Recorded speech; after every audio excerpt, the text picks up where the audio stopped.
Number 11 was not an extremely difficult question because it's a level 3, which means it's of moderate difficulty, but many students have a great deal of trouble doing it mathematically.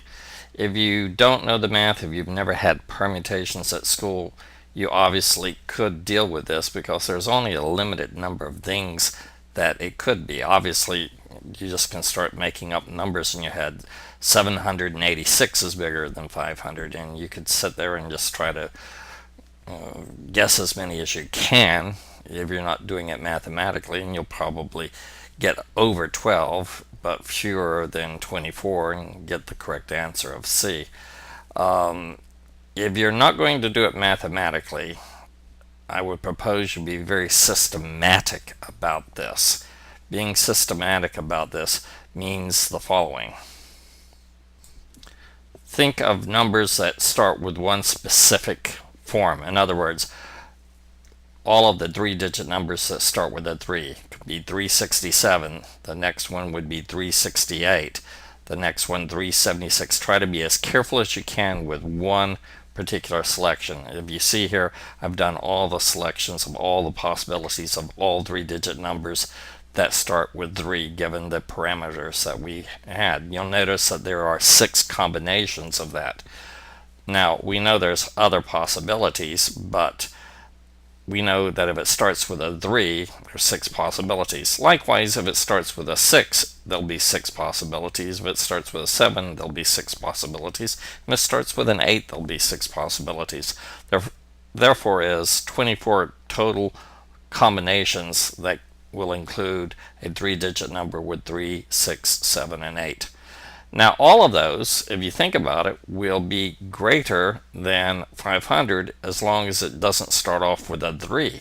So anything that starts off with a 6, 7, or 8, all except those that we see right here, will in fact be over 500. In fact, that just is the 24 possible. That's the total minus the 6 that are here gives us 18, and that gives us the correct answer. If you've never had permutations in school, I would recommend you review that. For the most part in the SAT, they don't ask a lot of things like this, and when they do, you can almost do what I suggested, which is count on your fingers. I would suggest that maybe doing permutations is fun, but I think you would realize that I've lost my mind if I did that. In number 12, we have another geometry problem. Unfortunately, in this particular case, it's not drawn to scale, so you actually have to know something about the rules of geometry. One of the things that you should know is that parallel lines form certain relationships. That 2x and the 3x will form 180 degrees. I know that because if you look at the 2x angle and look at the 3x angle and put them together, slide them together, they always form a nice straight line. A straight line in geometry is 180 degrees. Now, the 2x and the 3x will equal a total of 180 degrees. If you do a little bit of algebra, very simple, 5x equals 180, therefore x equals 36. If x equals 36, we can easily find out what 2x equals. It's 2 times 36, or 72 degrees.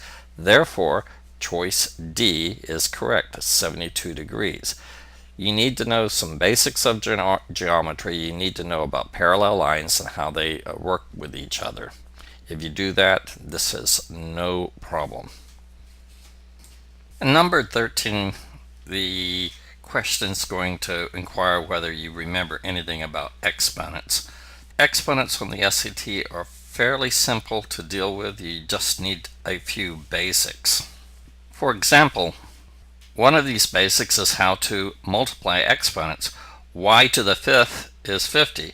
Y to the 5th times y to the 5th is actually y to the 10th. You add exponents instead of multiply them. So don't ever confuse that. Y to the 5th times y to the 5th is y to the 10th. So we know that y to the 10th will actually equal 50 times 50, or 2500. You also have to remember how to deal with negative exponents. They told you that z to the 2nd was 10th. Well, how do you deal with z to the negative second? All you do is divide it. If z to the second is 10th, z to the negative second, when you're producing products, all you do is divide it.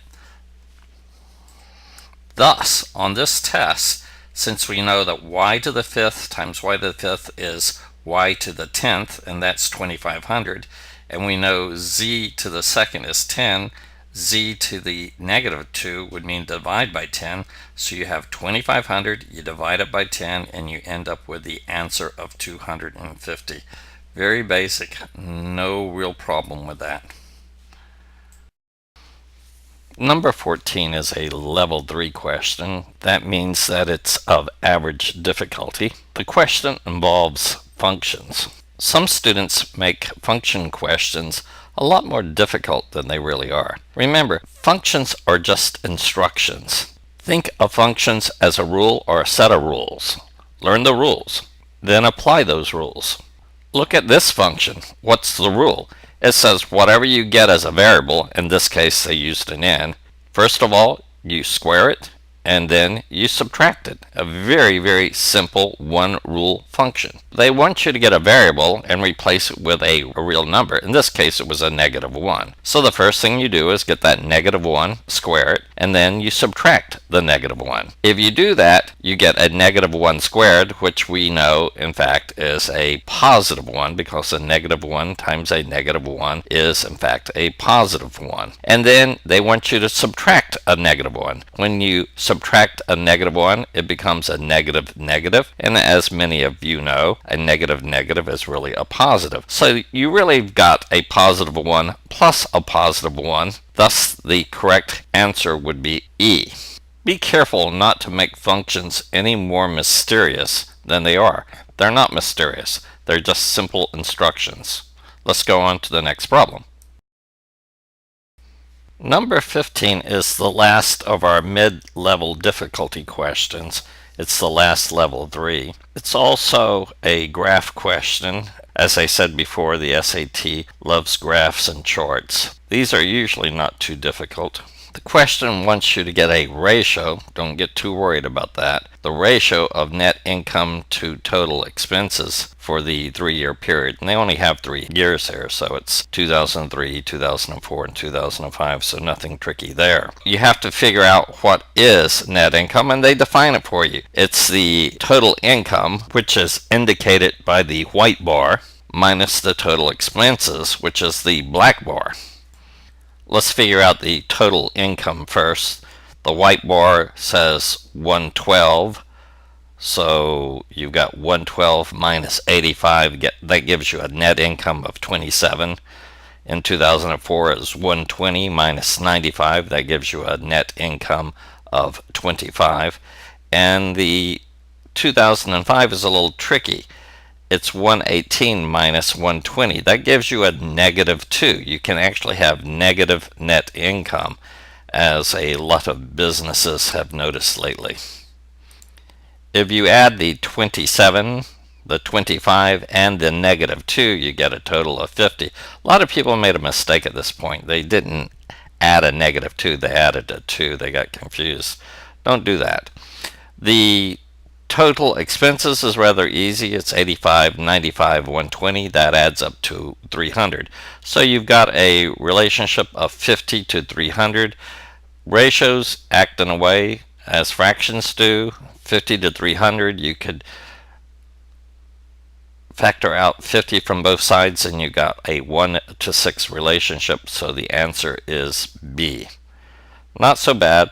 Basically addition, subtraction, and division. Let's go on to number 16. Number 16 is a geometry question. It's a level 4, which means it's fairly complicated. The problem, I think, is there are so many little steps. No individual step is very complicated. There's really no complicated math on this, but there are a lot of little steps here. The first thing they tell you is that AB is perpendicular to BC. That means that the angle at the top, indicated here in the red, is a 90-degree angle. We know that that is 90. And they've already told you that Y was 40. That gives you some information about where angle A is. You have a 90-degree angle and you have a 40-degree angle. ABC is a triangle. All triangles have 180 degrees. So angle A must be 50 degrees. They also told you that AB was equal to BD. That makes that triangle on the left an isosceles triangle. An isosceles triangle has the quality that two sides are equal and the two angles are equal. That means that angle A is 50, then the angle on the right, where D is also 50. Now once you know that the angle on the right is 50, the angle right next to it has to be 130 because all lines must equal 180 degrees. So now we have a lot of information about the triangle on the right. You have a 130 degree angle. They already told you Y was 40 degrees.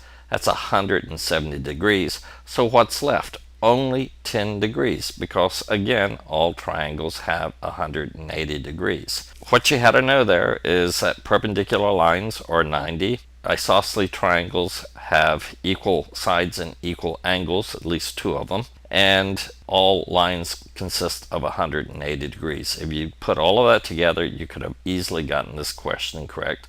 The answer was A. Before we start on number 17, I want to spend a few minutes talking about decimals, fractions, percentages, and ratios. These are some of the most misunderstood and poorly taught types of math problems. Let's try to make the situation easier. Look at these four numbers: 0.01, 1%, 100th, and 1 to 100. Essentially, they're all the same number. They just express different things in different ways, but they mean the same thing. 0.01 is a decimal. 1% is a percent. 1 over 100 is a fraction, and 1 to 100 is a ratio. The issue in math in general, and the SAT in specific, is how you get from one form to the other form. Well, it's easy to get from a decimal to a percentage. You just get that little dot, it's called a decimal dot, on the left, move it to the right two places, and add a percentage sign. So if you go 0.01 and you move it to the right, you end up with just 1. Forget if it just starts off with a 0, 1%. In other words, if it was 0.02, it would be 2%. If it was 0.08, it would be 8%, and so forth. So if you had 0.21, if you move it two places to the right, you get 21%, or 21 over 100, or a ratio of 21 to 100. It's not hard. Likewise, if you wanted to go from a percentage to a decimal or the other things, you just do the reverse. For example, look at 23.4%. If you want the decimal, you have to go two places to the left. Of course, you leave off the percentage sign. It still is 23.4 over 100, or a relationship of 23.4 to 100. In number 17, they start off with 2% of 5%. Well, 2% is really just 0.02, and 5% is just really 0.05. The word of just means multiply, so you have to say 0.02 times 0.05 times 3x. So it's a small number, a very small number. If you do all the work on it, what do you get? Well, you should get 0.003x. Of course, you have to figure out what the problem is wanting you to do. They're wanting you to compare that, the 2% of 5% of 3x, to x itself. Of course, they want it in a percentage form. Well, let's just first of all compare the 2% of 5% of 3x, which we already know as 0.003x, to x. That means it's sort of like a division problem. So the x's cancel out and you're left with 0.003. But remember, 0.003 is just the decimal form. Let's return to our original statements in this question. How do you get from a decimal form to a percentage form? And that's what they're asking, what percent? Well, you get that dot, 0.003, and you move it 2 places to the right. So you end up with 0.3. Now all you have to do is add the little percentage sign, and you end up with 0.3%, which looks curiously like the correct answer of B. Do not get overly analytic with these sort of problems. They're not hard. There's many ways you can do them. Number 18 is a difficult level 4 question, so you have to be very careful with it. It's a little bit hard to understand, so you have to be very careful to read the English on it correctly. Also notice it's a could be question. When you deal with could be questions, notice the language in the last sentence. Which of the following could be the diameter of the circle? Generally, you should throw away any hope of just doing mere formulas to find the answer. You should try out the answers and see which one of them work. This is indeed a case where could be works quite well. You do have to know certain things. You have to know that the diameter of a circle is the radius times 2, and you do have to know that the area of a circle is pi r squared. We're going to actually just try out A, B, C, D, and E and figure out which one of these actually work. The one that works is the one that could be. But which one to start off with? Well, normally when you start with could be questions, you start with C because it gives you information whether to go up or down or whatever. That won't help here. What does help here is they're wanting you to deal with a diameter, but in order to calculate the area, well, you're going to have to find the radius. And it's hard to deal with B, C, D, and E because if the diameter is 5 and E, the radius is 2.5, and I don't like dealing with squaring things like 2.5. I'm going to start off with A, mainly because it's easy to find the radius of A. It's 6. It's a nice whole number. It's an integer. We know the area is pi r squared. Since the radius would be 6 if you used A, the area would actually be 36 pi. The problem tells you you have to divide that by pi. If you get 36 pi and you divide that by pi, the pi's cancel out and you're left with 36. The question you have to ask yourself here is it possible for that to be a square of an integer? Is 36 a square of an integer? Well, yes it is. 36 is the square of 6. So A, in fact, works, and you could stop there. If you really wanted, you could try choices B, C, D, and E, but none of them work. None of them will give you a square of an integer. You're going to get some sort of fractional component. It's hard to find a square of an integer if you have something like 1/2 on the answer. The answer here is A. The technique is working from the answer and trying to use the simplest answer to start off with, which in this case was A, and which happened to lead you to the correct answer. Let's go on to number 19. We have 2 more problems left, number 19 and number 20. As expected, they are very difficult. Both are level 5s. But number 19 has a lot of strategy, so you should pay attention to this. You could, of course, do this as you would do any traditional algebra problem.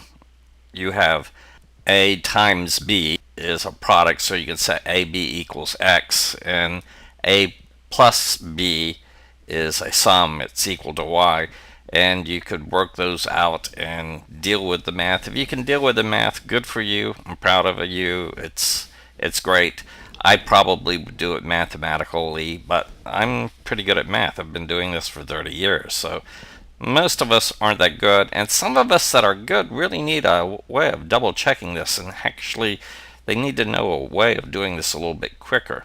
And that's easy. It's through a process called substitution. In substitution, you pretend things are A and B. You substitute numbers and you find out what works. We'll do this one here. It's actually what it does is nothing magical. It turns a algebra problem into a math problem. So let's start off with A times B equals X. Well, they told you that. They said the product of A and B is equal to X. I'm going to make A 2 and B 3.